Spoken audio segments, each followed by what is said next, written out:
할렐루야. 오늘 이 새벽엔 괴로운 대로 말하지 아니하리라 라는 제목으로 여러분과 은혜를 나누겠습니다. 욥기는 그 욥기서의 제목 그대로 욥이라는 인물이 쓴 책입니다. 그런데 욥의 인생이 어떠한지는 여러분 이미 무수히도 많이 설교를 들으셔서 그 내용은 다 아시리라 생각합니다. 저도 그 욥기를 여러 번 읽었는데 특별히 오늘 본문인 욥기 10장 1절 말씀을 통해서 저는 개인적으로 저의 인생과 또 인생을 바꿀 만한 귀한 하나님 말씀이다라고 여겼는데요. 10장 1절을 우리가 다 같이 읽어봤지만 거기에 보니까 욥이 이렇게 그러니까 고난을 당한 후에 말도 못할 고난을 당한 후에 이제 나오는 이제 여러 가지 그가 했던 말 중에 이제 한 말인데 이렇게 욥이 자신에게 자신의 인생을 얘기하고 있어요. 내 영혼이 살기에 곤비하니 내 불평을 토로하고 내 마음이 괴로운 대로 말하리라 이렇게 말하고 있어요. 그러니까 왜 이렇게 욥이 말했을까? 그 욥의 처지와 그 욥의 그 상황을 생각해 보면 충분히 이 욥의 마음, 이렇게 말을 하는 욥의 마음을 충분히 이해할 수 있으나 저는 욥의 문제가 바로 여기에 있지 않았을까라고 저는 깨달았어요. 근데 그 깨달음이 저에겐 얼마나 중요한 깨달음인지 모르겠더라는 거죠.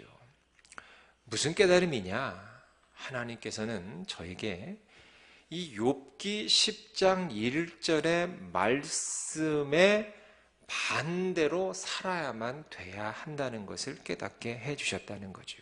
그러니까 즉 이 말씀은 10장 1절 말씀은 이렇게 고백을 해야 맞는다는 거예요. 나의 영혼이 살기에 곤비하여도 발설하지 아니하고 내 마음에 괴로운 대로 말하지 아니하리라.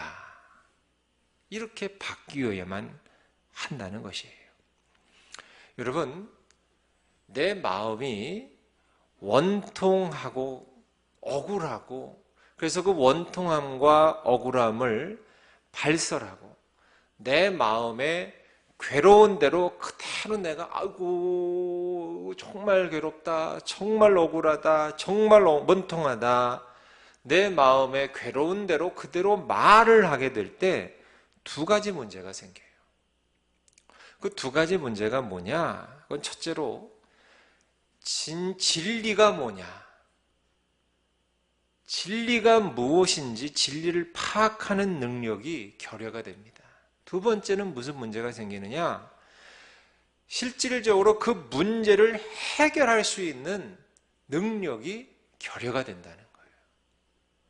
내 마음의 괴로운 대로 원통함을, 억울함을, 괴로움을 사람에게 그냥 그대로 다 발설하게 되면 내 입으로 그냥 발설하게 되면 그 두 가지 문제가 생기게 된다는 거예요. 욥은 여러분 1장이 아시잖아요. 어떻게든 의롭게 살려고 노력했던 사람이에요.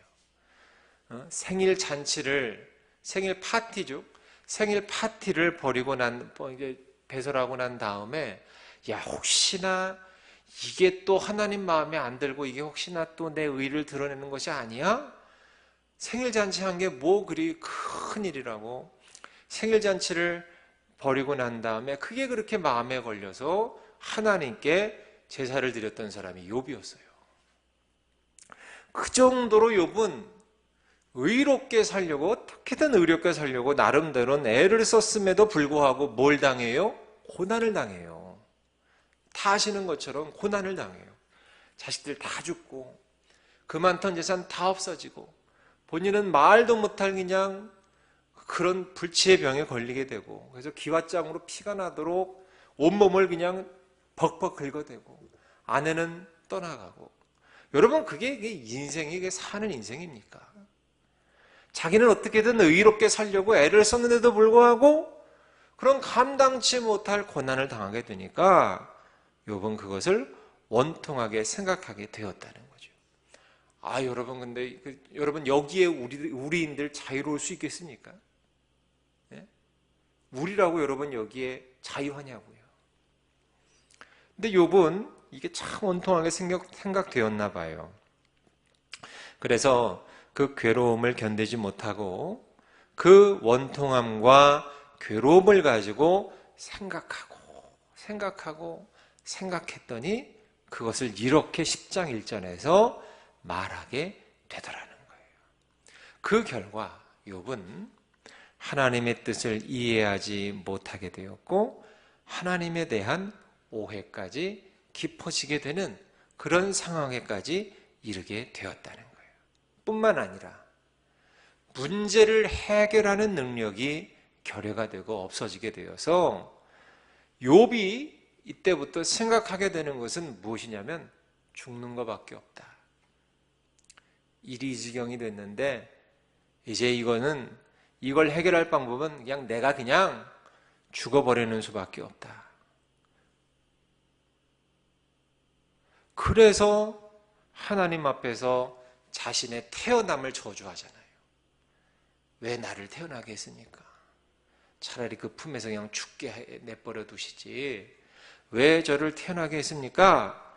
자신의 태어남을 저주하게 되고 원망하게 되는 어리석은 생각에 빠지게 되더라는 거예요. 사랑하는 여러분, 그럼 방법은 뭘까요? 우리가 욥과 같은 이런 엄청난 일은 당하지 않았으나 우리도 살다 보면 억울한 일 당할 때 있잖아요. 우리도 살다 보면 원통한 생각 들 때 있잖아요. 우리도 살다 보면 괴로운 일이 뭐 한두 가지입니까? 굉장히 많잖아요. 그런데 그런 일을 당하고 그런 일이 내 앞에 생겼을 때, 곤비한 일을 만났을 때 인생에 내 영혼이, 여러분, 그러면 우리는 어떻게 해야 되겠습니까?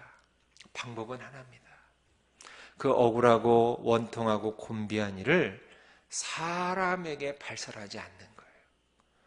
사람에겐 발설하지 아니하고 그 일을 어디에 발설해야 될까요? 하나님께 발설해야 될 줄로 믿습니다. 그래서 여러분, 저는 이 말씀이 생각날 때마다 부르는 찬송이 있어요. 어떤 찬송일까요? 아까 우리가 불렀던 365장이에요. 뭐죠? 마음속에 근심 있는 사람. 그 다음 가사가 뭐예요? 주 예수 앞에 다 아뢰어라. 부르기는 열심히 부르잖아요, 우리가. 부를 땐 별 생각 없이 부르잖아요. 근데 그 가사가 오늘의 말씀하고 너무 잘 맞아떨어지는 거예요. 가사가 뭐죠? 마음속에 근심 있는 사람, 주 예수 앞에 다 아뢰어라. 슬픈 마음 있을 때라도 김권사한테 가서 말해라?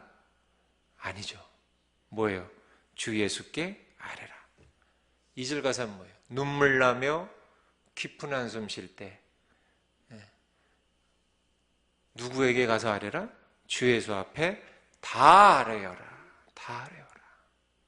은밀한 죄 내게 있더라도 주 예수께 아뢰라. 3절은 뭐예요?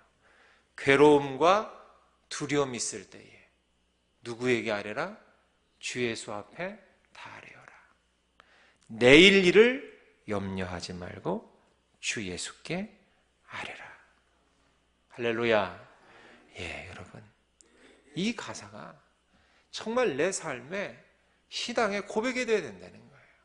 저는 이 욥이 이때 당시 이 찬송가가 이때 당시 있었으면 욥이 이런 실수 안 했을 때 있었을 텐데, 사랑하는 여러분, 원통함은, 억울함은, 괴로움은 하나님께만 발설하고 아뢰어야 할 줄로 믿습니다. 이 원통함을 사람에게 발설하지 아니하고 하나님께만 발설한다는 것 쉬운 일 아닙니다. 쉬운 일도 아니고 또 누구나 할 수 있는 일도 아니지만, 여러분, 그러나 이것을 우리가 해낼 때에 여러분 얼마나 내 영혼이 살고 특별히 내 가족이 살아요. 내 가족이. 우리가 힘들고 억울하고 원통한 일을 당했을 때 이걸 누구에게 주로 많이 이걸 푸느냐? 내 주변에 있는 나와 가장 가까운 사람에게 이걸 풀 때가 많아요. 안 좋은 방법으로. 그래서 내 옆에 있는 사람이 그것 때문에 상처를 많이 받아서 신음을 해요. 남자들 같은 경우엔 누구에게 많이 풀까요? 자식에게 많이 풀어요. 아니, 아내에게 많이 풀어요. 아내에게. 어디 가서 하소연할 데 없으니까 아내에게 퍼붓는 거예요. 아내에게 그래서 스트레스를 푸는 거예요. 억울함을 푸는 거예요. 심할 때는 폭력까지 나오고 말이죠. 어떨 때는 자녀에게 이걸 풀기도 합니다. 자녀에게. 그러니까 내 주변에 있는 사람이 멍들어요. 골마요. 상처가 계속 골마요.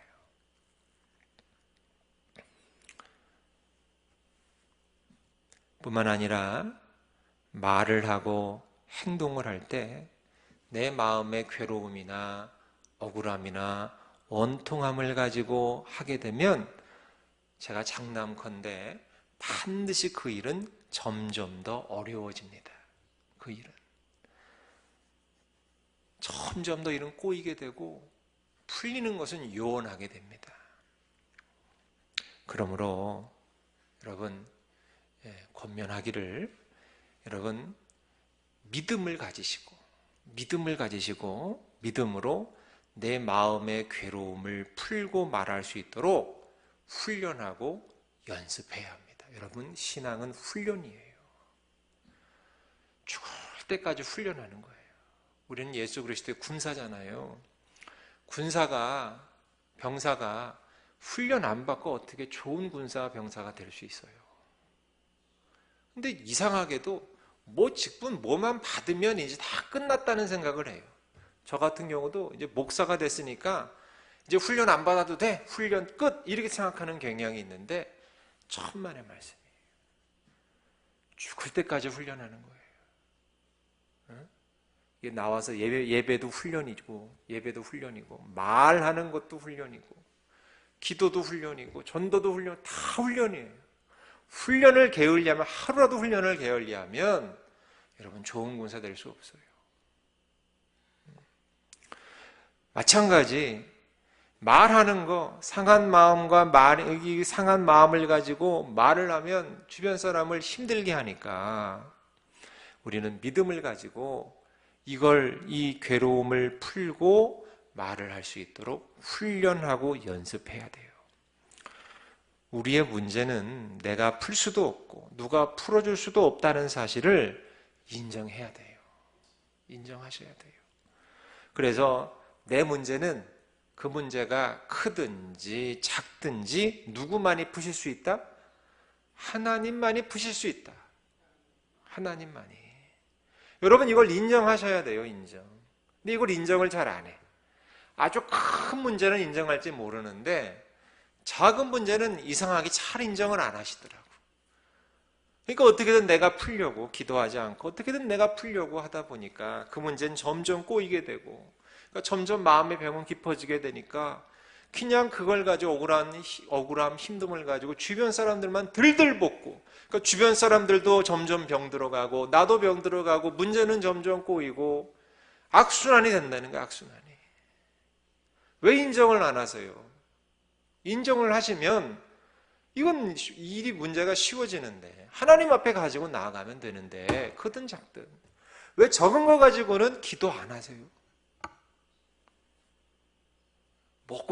지구가 멸망하는 것만 가지고 여러분 기도하실 겁니까? 그거 아니라는 거예요. 우리의 모든 문제를 기도 중에 하나님께 아뢰시길 축원합니다. 그래서 하나님께서 주시는 은혜와 사랑으로 문제를 푸세요. 문제를 푸신 후에 마음의 괴로움이 이제 없어질 거 아닙니까? 마음의 괴로움을 다 없애시고 이제 내 주변 사람들에겐 사랑을 가지고 소망을 가지고 이야기하셔야죠. 그러셔야죠. 여러분, 그게 훌륭한 인생이에요. 다른 게 훌륭한 사람 아닙니다. 다른 게 잘 사는 게 아니에요. 그게 잘 사는 거예요. 나와 가장 가까운 사람들 상처 주지 아니하고 힘들게 하지 아니하고 그 사람들에게 항상 온유한 마음으로, 사랑의 마음으로, 소망의 마음으로, 기쁜 마음으로, 감사한 마음으로 내 주변 사람들에게 얘기할 수 있는 거. 그렇게 사는 게 훌륭한 사람이지. 그게 진짜 신앙인 아니겠습니까? 사랑하는 여러분, 말씀을 마치겠습니다. 오늘부터 내 영혼이 억울한 일을 당해서 살기에 곤비한 일을 만나더라도 내 원통함을 가지고 사람에게 발설하지 아니하시는 여러분 되시길 축원합니다. 오직 억울한 일은 하나님께만 아뢰세요. 하나님께. 크든 적든 내 모든 문제는 하나님만이 해결을 하신다. 여러분, 이걸 인정하세요. 인정하시고 이제는 하나님께 아뢰셔서 내 마음의 모든 괴로움을 다 푸시고 이제는 내 주변 사람들에게는 오직 사랑을 가지고 사랑의 마음으로, 감사의 마음으로, 기쁨의 마음으로 그들을 대하시고 그들에게 말씀하셔서 정말 하나님 보시기에 멋지고 훌륭한 그런 신앙인 다 되시길 주의 이름으로 간절히 축복합니다. 기도하겠습니다.